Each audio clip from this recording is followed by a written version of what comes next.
want to bring up one of the lines from The Line Tracker's Guide to Life that it certainly pops to mind quickly when I think about this book. I'm sure it's a line that a lot of people bring up. I know it's a line that Josh has brought up.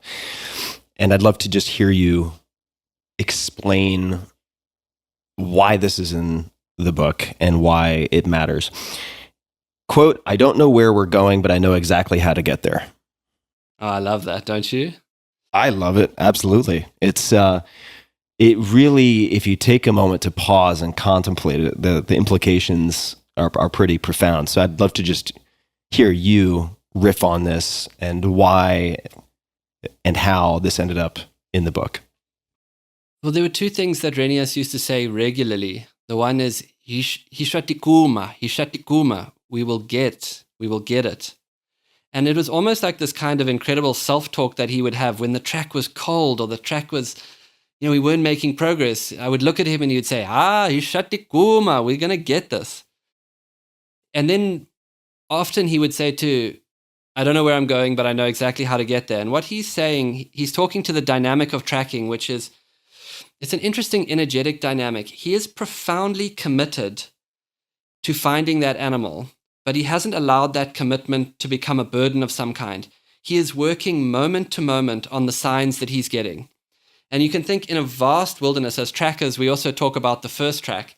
In a vast wilderness, 360 degrees of wild terrain, all he needs is the next first track, and then the next first track, and then the next first track, and the next first track. And he's able to dial down the infinite possibilities of where that animal could have gone to a moment of knowing and a moment of presence, and then another moment of knowing and another moment of presence. And all he needs is that next sign. And so he doesn't know where it's going, but he knows how to get there. The next moment of presence, the next thing I know to do. And it might be a good segue there into just telling you a little bit about how the tracking process changed for me over the years. Let's do it. Dive in. So I had these encounters, Tim, whereby I had a childhood following animals and learning this art form and really the dynamics and the psyche of the tracker, how a tracker approached the process of finding an animal in the middle of nowhere. And then watching how consistently good trackers delivered an outcome. They found the animal they were looking for. And at that time, as a young child, I thought I was learning that skill. And then through my early 20s, I had a series of pretty traumatic encounters. And the result of that was that by the time I was about 23 or 24 years old, I had found myself frozen by trauma. I felt I was depressed.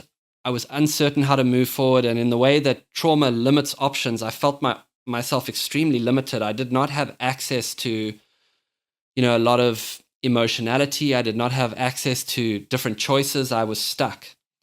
And at that time, I was very lucky to meet a woman who came on safari, and she became my first mentor. And the reason I guided her was because Alex, my friend who also features in the book, he had guided her a year before, and he said to me, she's a martial artist. And I was very interested in martial arts, as I know you are. And so I went into the guide room, and in the guide room, there was this board where every guide got their name put next to the clients who were coming in.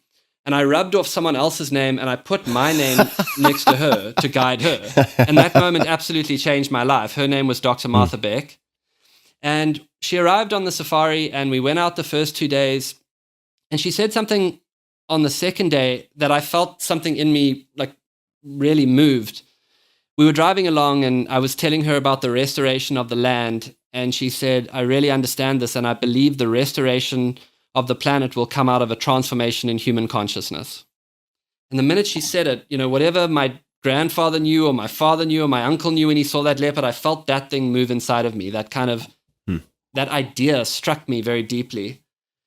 And then on about the fourth day, I'd driven back to the camp and, I'm in my safari gear. I got my rifle. I'm the guide. I'm a rugged guy. I'm out there tracking lions. And she turned and she looked at me and she said, I'm ready to talk to you. And I was sort of taken aback. I said, well, what do you mean? She said, I can see what you're carrying and I can see how stuck you are. And I want you to know that I can help you and I'm here. And I don't know if you've ever had one of those instances where someone sees you when you're in one of those places. but I felt myself becoming really uncertain. And then I felt tears starting to come to my eyes. And then there was this moment where this woman is hugging the safari guide and just consoling me. And she was an incredible healer, and she was exceptionally adept at transformational processes.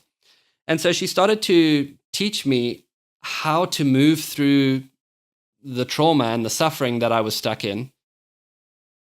And as that happened, my relationship to tracking started to change, and I started to see this art form in a different way. And I realized that I was looking for something, and all of the skills and the mentality of the tracker was highly adept to being in a transformational process.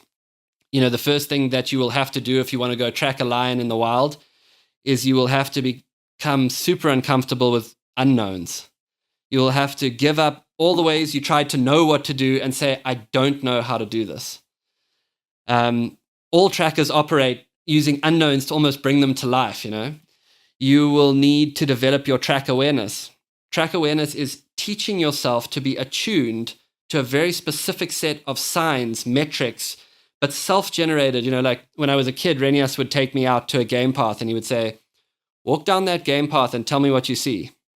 And I would come back and I would say to him, I saw a herd of impala walk there. And he would say, hey, Mfan, Famba uya languta foot, young boy, go look again. And as I was walking away, he would say, Puzamati pel. He'd say, put your head down, like the way an animal drinks. Put your head right down against the trail and look like you're drinking water, like an animal. And I would come back and I would say, I can see where the herd of impala walked, but they actually walked over the tracks of a leopard. And I can see where a mouse ran across the path and then an owl swooped down and its wing touched the ground. And each time I walked down that path, under his guidance, there was more information. And that idea became very important to me, the idea that there is information in your life if you are looking for transformation, but you have to teach yourself to attune to it. And so, what do you need to attune to in transformational processes? Things that make you feel expansive, things that make you feel alive, letting go of your rational idea of what you should do and noticing what you move towards, noticing what you're curious about, noticing the people who energize you, the activities that make you feel more alive. So I started to see through the eyes of the tracker, the first track being the next thing to do, letting go of, where that animal might be, or letting go of where you think you should be, and just doing the next thing to do, and the next thing to do. If you watch great trackers, they drop into what I call the following state. And it's so beautiful. If you watch Alex and Renias in the following state could be defined almost as constant creative response to what is occurring. If the track cuts left, Alex will click and he'll say, I'm on the track. If it cuts right, Renias will be on it. They're getting a sense of the mood of the animal. They're using their own body to attune to the way the animal is moving, and in that way, like almost feel the animal as it's walking out ahead of them. At the same time, they are vectoring and they are getting a sense of their bearings using waypoints of marula trees up ahead. And they're when you watch them, they're almost having fun in it. They're playing on that track. And so you will need to develop the following state in your own transformational process. How can you play? How can you be creative with not knowing what you're trying to create or this place you're trying to get to, but being open and willing and aware and attuned? You will almost certainly lose the track. And I'm sort of saying this to see how the tracker came to me in a different way as I got into my own journey of healing. You will lose the track. You'll be in the middle of it thinking, I'm deep in the following state, I'm right on track, and then suddenly it'll be gone. And you will need to build community around you of other great trackers, people who are willing to move with you, follow with you. And the core of it is really that there is something inside of you that knows. There is a part of you might call it your wild self, you might call it the track of your life, or as Native people call it, your medicine way.